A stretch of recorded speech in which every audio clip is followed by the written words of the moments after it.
Bayangkan ini, Anda berdiri di aula kedatangan bandara. Lantainya bersih, petunjuk arahnya jelas. Ratusan orang berdatangan melalui pintu.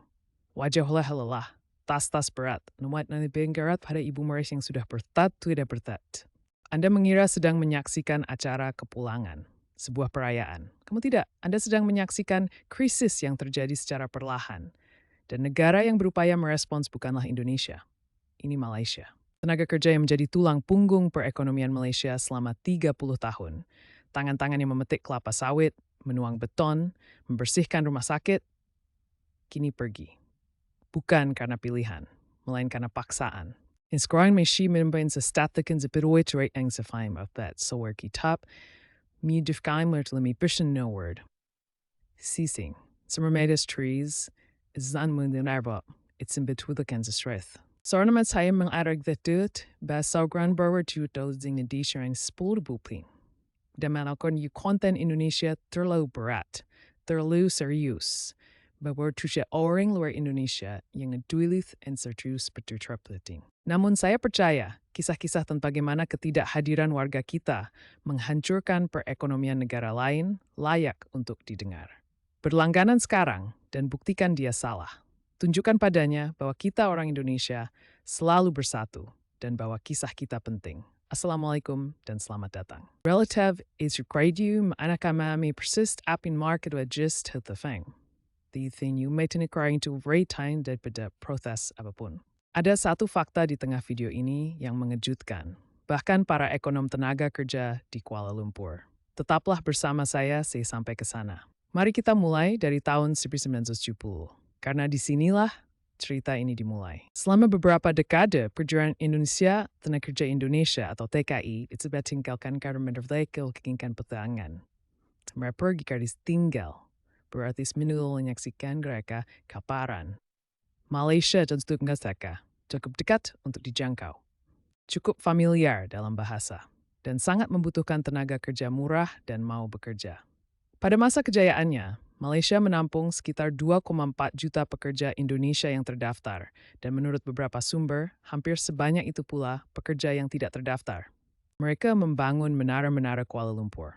Mereka memanen kelapa sawit di seluruh Sabah dan Sarawak.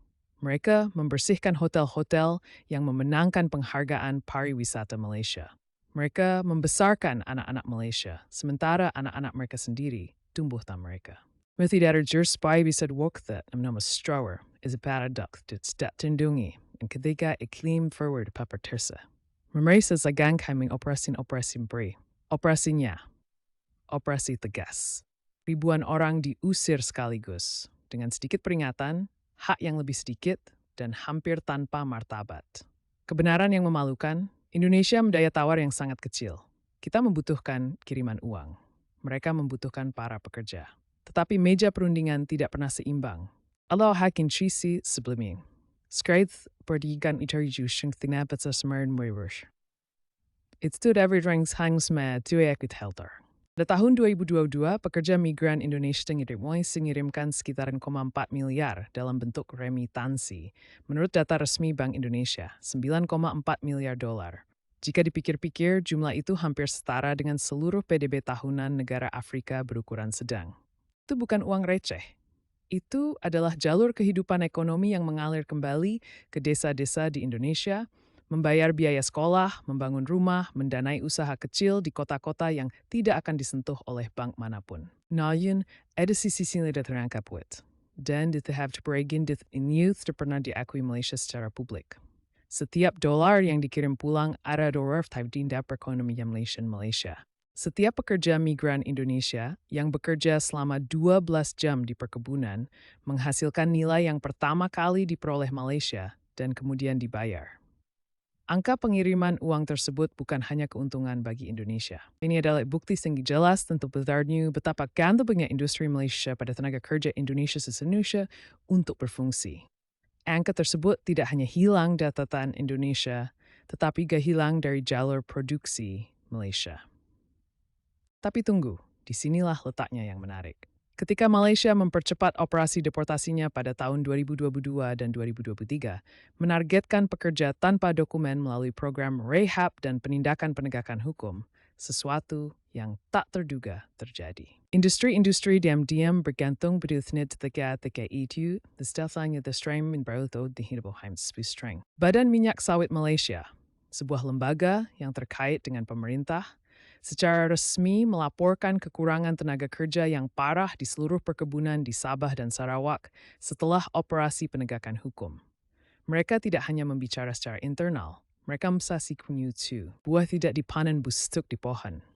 Entry Theo. Pemilik perkebunan menulis surat terbuka, angka-angkanya merugikan. Produksi minyak sawit Malaysia menurun, dan para pemimpin industri secara langsung sebut tiga klinis kangen asing terbaik Bithimia.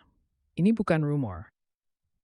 Hal ini didokumentasikan dalam laporan sektor resmi Dewan Minyak Sawit Malaysia dan dibahas secara luas dalam analisis ekonomi regional yang diterbitkan oleh Kerangka Kerja Pemantauan Migrasi Tenaga Kerja Bank Pembangunan Asia.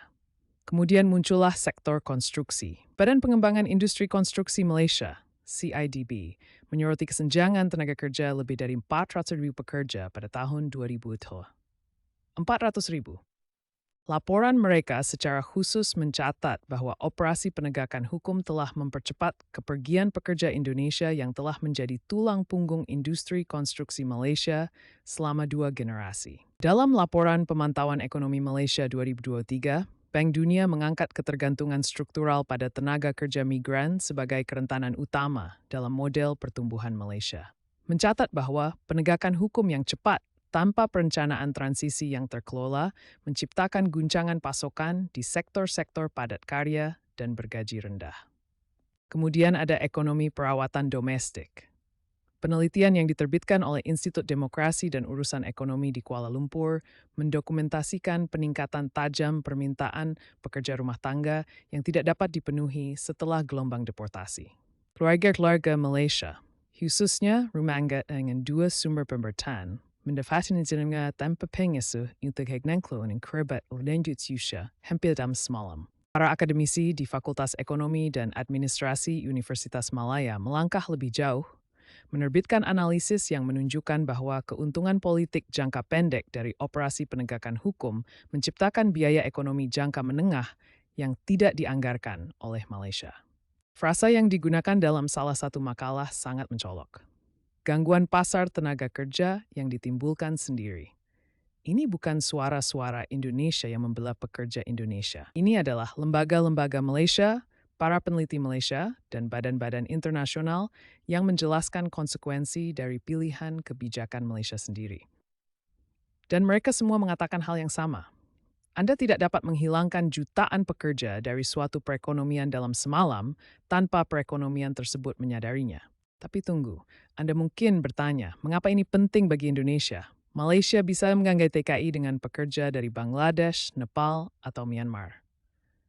Mengapa kepergian Indonesia secara khusus menjadi masalah? Jawabannya sederhana dan mengejutkan.